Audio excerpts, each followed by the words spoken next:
Let's talk about the 5 things that I wish I would have known about home buying before I bought my first home. So I hope that this helps you. Please take notes, ask me any questions in the comment section. Number 1 is that my debt absolutely impacts my debt to income ratio and what I'm pre-approved for. So what I mean by that is, if you don't know what a debt to income ratio score is, it's essentially a percentage that lenders assign you based on your debt compared to your income. So if your debt is around $70,000 and you make around $140,000, then they're going to take that total amount of debt and divide it by your income to give you a percentage. And that percentage usually falls within 3 buckets. Anything above 36% is considered very high. Anything between 28 and 36 is pretty much fair game. Like, you can get qualified for many loans, and then anything obviously below 26 is good. So the lower your percentage is, the better. And I didn't know that. And when I went through my first full home buying experience, my debt to income ratio was way above 50%. Like, I had a lot of student loan debt. And I think a lot of people get stuck in feeling like that because I make so much money, it cancels out my debt, and it absolutely does not. Because whether you're paying that debt or not, the lender's going to count it against you. So I didn't know that the first time around, but I learned that the second time, and that's why I went through the whole experience of paying off my debt. I'm going to link the video to that in the description. Number 2 is that you have to be on your job for a certain amount of time to even get qualified fully by a lender. So the first time that I tried to purchase my first home, I had been in my job for I think a good 2 years. So this wasn't a major issue.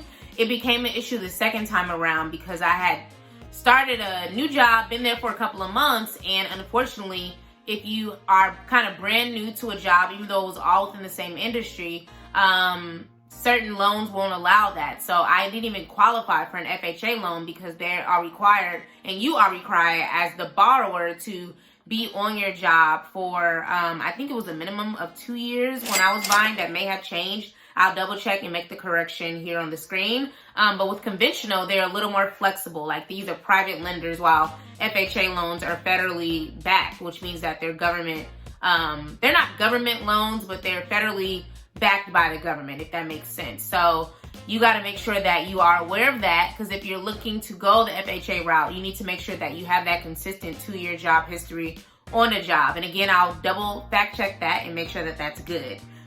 Number 3 is that your credit score can block you from certain loan types. So we just discussed 2. We discussed the federally backed loan, which is FHA, and then there's also conventional loans, which are private. Usually it's private money from lenders like banks and things like that. And if you have a low score, some conventional loans won't even allow you to move forward with them. Granted, each lender kind of has their own requirements, but usually if your credit score is a little lower and you're still eager to buy and everything lines up, it might make more sense for you to go FHA. Now, I'm not a lender. This is not my recommendation to you. But usually if you want to go the conventional route and put down the 3% versus the 3.5% that FHA requires, you're going to have a higher credit score. And I think the credit score last time I checked was 680. Again, I'll fact check that here. I haven't had to look into any of this lately. But you want to have a high credit score because there's more favorable terms according to which loan you decide to go after. And then the 4th thing is that there are other home buying programs out there besides NACA. So if you're not familiar with NACA, I think it's Neighborhood Associate. I don't know what it is. I'm going to put it on the screen. But that was the only home buying program that I heard about. Like, that's all everybody was talking about. It's no money down, no down payment.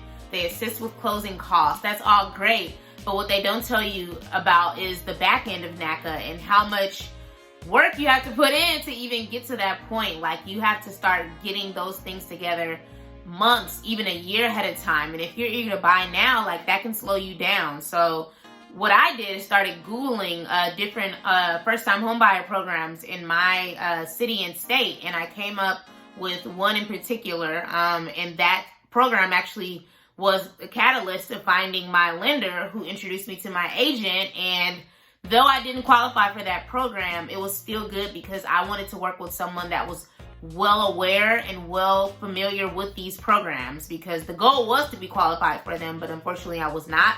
And that's okay, but at least they're aware, and they would have been able to give me peace around the fact that they are knowledgeable of their industry. They're knowledgeable of the different programs that are out there. And should I need to buy again or desire to buy again, which I do, they will be the people that I go after because I had such a great relationship with them, and they've taken the time to understand these different programs so that they can educate their buyers and sellers. And then the last thing is that as soon as your offer is accepted and you're ready to move forward, excuse me, as soon as your offer is accepted and you're ready to move forward, you are going to have to make your first deposit towards your home, and that is called an earnest money deposit. So I will also link that in the description. I have a whole video about what it is, how you can get it back, how much it usually costs, things like that.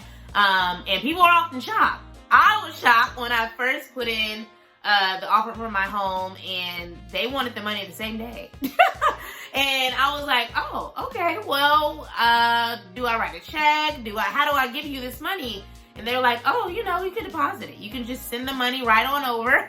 You can send it right on over, and that's what I did. I think I did a transfer from my actual bank account. So you want to have the cash on hand. People don't tell you that. They think that they have time to get their funds together. No, you have to have cash on hand when the offer is accepted, because that earnest money deposit is usually due, if not the same day, within a couple of days. For me, it was due once I was signing the contract. Because I went new construction, there was no competition, there was no offer accepted. If I qualified, I qualified.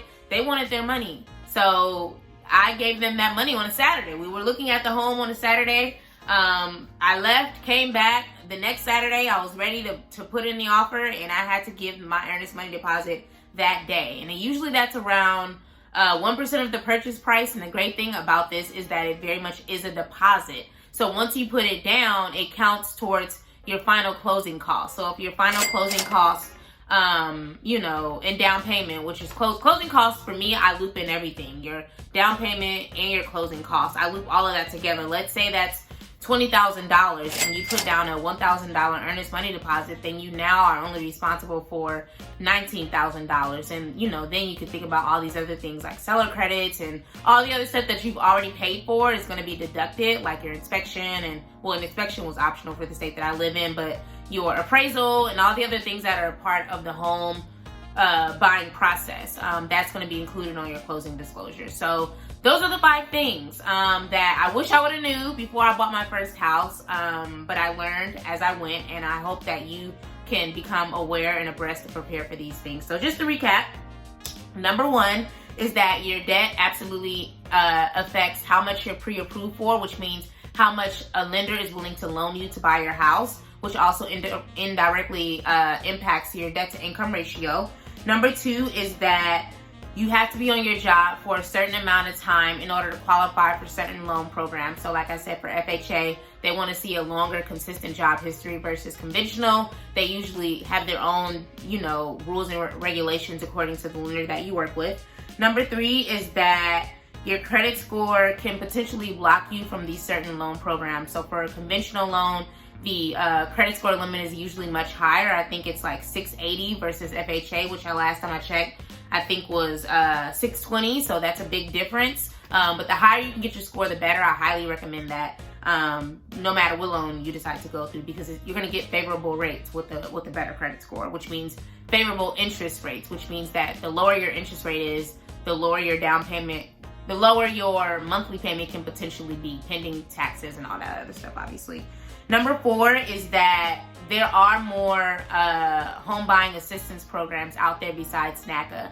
Google first-time home buyer programs in your city, in your state, to find out what else is out there. That's, again, how I found my lender, who then introduced me to my agent, who I still work with today. And then number 5 is that you have to pay your first deposit towards home ownership as soon as your offer is accepted, and that is called an earnest money deposit. And again, I have a whole video on that. I'm going to link it somewhere on the screen. Or I'm gonna put it in the description box. That's probably easier. So hopefully these helped you. Please let me know if you have any questions about anything that I've covered, and let me know if you have any other topics that you want me to discuss. But good luck, happy home searching, home buying, and I will see you guys on the next video.